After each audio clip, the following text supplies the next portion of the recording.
contenues dans l'article L150 et L151 du Code électoral, qui prévoit qu'il doit y avoir 90 députés élus au scrutin majoritaire pour l'intérieur du département, 15 députés dans la diaspora et 60 députés au scrutin national proportionnel.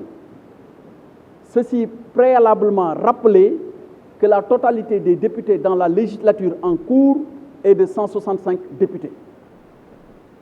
Maintenant, avec les simulations et examens qui ont été faits sur la base de ces dispositions que je viens de rappeler, on s'est rendu compte que les 90 députés ne parvenaient pas à atteindre le même niveau de nombre que dans certains départements tels que Dakar, Mbacké et Pikine. Or, à l'occasion des concertations qui ont été initiées, des recommandations fortes allant dans le sens du respect de certains principes, dont notamment celui de l'intangibilité des droits acquis, mais également des questions d'équité se rapportant à des départements de faible peuplement qui, par le passé, n'avaient connu qu'un seul député et qu'il fallait, qu'il fallait essayer de corriger un peu au regard de l'évolution démographique connue par ces départements tels que Médina Yoro Foulah et Bounkiling, nous ont conduit à ces larges concertations à l'occasion desquelles il a été retenu, et par consensus et à l'unanimité, de faire augmenter le nombre des députés au scrutin majoritaire au plan intérieur de 7 députés, mais avec des fortes recommandations allant dans le sens de ne pas faire supporter des charges supplémentaires au budget de l'État à travers l'octroi de crédits additionnels ou en tout cas à travers l'octroi de ressources additionnelles pour l'Assemblée nationale. Voilà en substance ce qui était ressorti du consensus issu des concertations à l'occasion des différents échanges tenus sous l'égide du ministre de l'Intérieur pendant 1 mois et avec 4 rencontres. Alors, cela est d'autant plus normal et pertinent, comme je le rappelais tout à l'heure en wolof, que dans les règles, il faut 2 choses. Il faut comprendre 2 choses. Il faut d'abord comprendre que pour chaque département, il y a nécessité d'avoir un député. Il faut également comprendre que pour chaque département, à chaque fois qu'il atteint ce seuil de 170 000, il doit accéder à 2 députés. Puisque nous n'avons que 90 députés à répartir au scrutin majoritaire départemental pour l'intérieur du pays, évidemment, il était nécessaire de voir comment le corriger. 46 donc pour les départements pris individuellement, 36 pour les départements ayant atteint le seuil de 170 000 habitants. En additionnant les 46 aux 36, on se retrouve avec 82 députés sur les 90 à répartir. Mais si on enlève 82 députés, des 90, il ne nous restera que 8 députés. Or, la méthode de répartition des députés repose sur 3 critères. J'ai rappelé les 2 critères, 1 par département, 2 à chaque fois qu'on atteint 170 000 habitants. Et maintenant, le 3e critère est indexé au quotient national. Et le quotient national est obtenu par la division du nombre de sièges au scrutin majoritaire départemental au plan intérieur par la population du Sénégal. Et pour obtenir la population du Sénégal, c'est l'ANSD qui fournit les chiffres. Et ce chiffre aujourd'hui est de 17 741 761. Si on divise 17 741 761 par 90, on obtient le quotient national qui, en principe, ouvre droit à un nombre de députés autant de fois qu'un département a ce chiffre précis dans sa population actuelle. Ce qui fait que déjà à Dakar, on était à 7 et quelques, à Pikine, on était à 6 et quelques, mais je rappelle qu'il y a un minimum et un maximum qui sont prévus par la loi. Minimum 1 député, maximum 7 députés. Ça, c'est les tranches qu'on ne peut pas dépasser au regard du code électoral, si on prend en considération ce que prévoit le code électoral.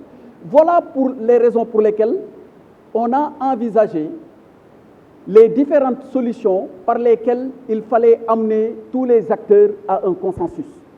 Et ces 4 solutions sont les suivantes. Premièrement, il était possible de diminuer le nombre de députés au scrutin proportionnel, au scrutin national proportionnel. Deuxièmement, il était possible de diminuer le nombre de députés au niveau de la diaspora. Troisième possibilité, relever le critère des 170 000, qui était le seuil de déclenchement à partir duquel on avait les 2 députés. Et quatrième et dernière proposition, elle consistait à maintenant augmenter de 7 députés les 90 qui sont répartis au plan, sur le scrutin majoritaire départemental au plan intérieur. Alors, c'est cette dernière solution qui, en fin de compte, a été retenue par l'ensemble des acteurs, avec les recommandations, comme je l'ai rappelé tantôt, de ne pas revoir à la hausse le budget de l'Assemblée nationale. Si on s'en était arrêté à cette solution qui a été consensuellement acceptée lors des différents échanges pendant 1 mois, ce qu'il en adviendrait, c'est qu'aujourd'hui, les 5 députés, après répartition des 90, seraient complétés par 2 députés à Dakar. Pikine serait complété par un député après ces 4 qu'il a obtenus dans le cadre de la répartition des 90, et Mbacké idem.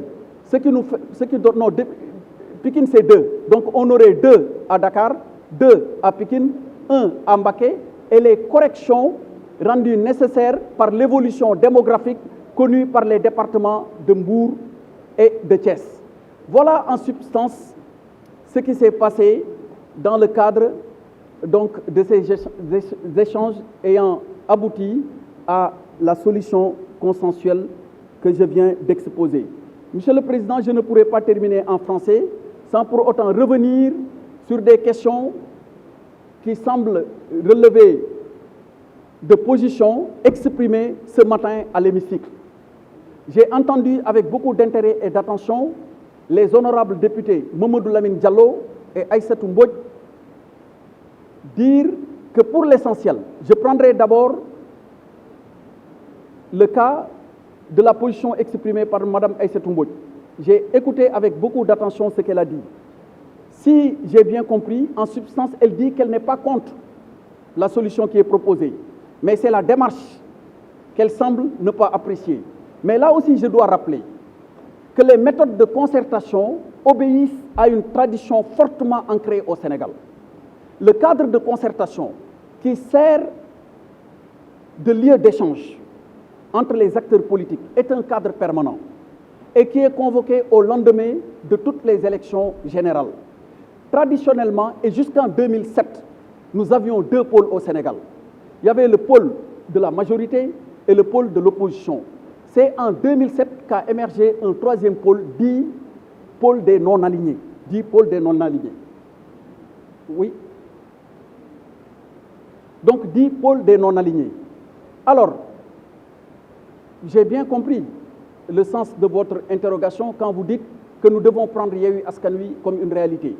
Mais je l'ai rappelé tantôt, il ne s'agit pas pour le ministère de l'Intérieur, toute administration confondue, encore moins pour le ministre de l'Intérieur que je suis, de prendre en considération les coalitions qui, par définition, ont une existence liée à des périodes électorales. Maintenant, et dans la pratique, on peut voir des coalitions survivre, je vais le dire comme ça, on peut voir des coalitions survivre ou bien même transcender ces différentes périodes. Mais cela n'a absolument rien à voir avec les réalités structurelles qui font que, dans le jeu politique, ce qu'il est possible de retrouver, c'est ou bien un pôle majorité, donc des acteurs qui font partie de la majorité, ou bien des acteurs qui font partie de l'opposition, ou à tout le moins, un groupe qui ne se retrouve ni dans l'opposition, ni dans la majorité, et qui a pris la dénomination de non-alignés.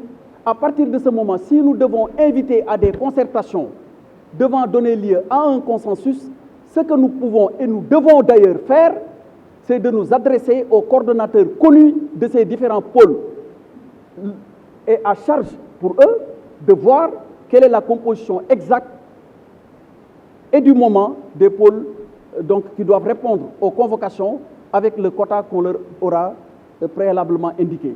Ça, c'est pour répondre sur la question de la composition des différents pôles ayant pris part aux réunions de concertation lors de ces échanges qui devaient nous mener et qui, je l'espère d'ailleurs, devaient nous mener à une solution je l'espère toujours, devaient nous mener à une solution consensuelle. Maintenant, pour revenir à une autre question posée par l'honorable député Mamadou Lamine Diallo et se rapportant au protocole additionnel relatif à la bonne gouvernance et à la démocratie, je dois à ce niveau préciser ceci.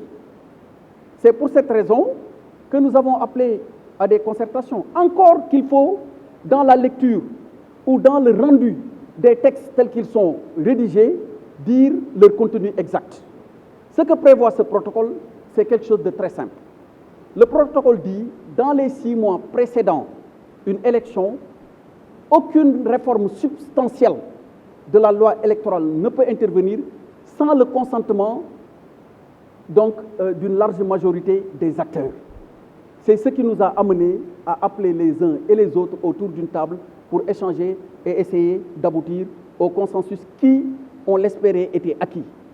Apparemment, et malgré les rappels que j'ai faits, et si on devait refaire le point sur ceux qui ont composé les différents pôles, on se rendrait évidemment compte que je ne veux pas aller dans ce débat, mais ce qui semble apparent, c'est qu'il y a eu une rétractation, un changement de pied ou même un rétropédalage